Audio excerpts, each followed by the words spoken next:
Good morning, I'm Ms. Asma Mohammed, Montessori lead teacher. I have been certified as a Montessori guide teacher from Ain Shams University. I had the initiative to present our Montessori curriculum at SIS school as a blended education.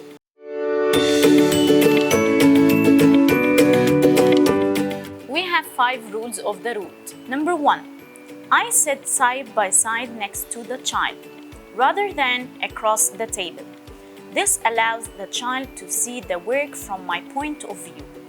We often recommend that you sit on the child's left side if the child is right-handed. Number 2, I let my fingers do most of the talking by speaking very quietly and only when necessary. I will be directing your child's attention to my hands and how they are interacting with the materials. Number 3, modeling activities from left to right.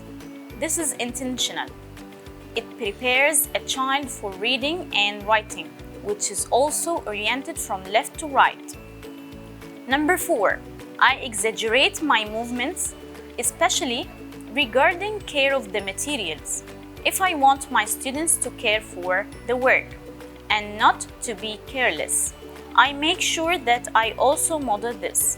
They hug the materials as I get them out. They are special. Number 5, students do not go through another skill unless they are being well trained on the skill that they have been taught. In simple words, I can say the main purpose of Montessori education is to help every child develop and master essential skills. Montessori believes the ability to master educational skill exists in all children. These creative learning skills help the child succeed in learning, not only in school but also in life.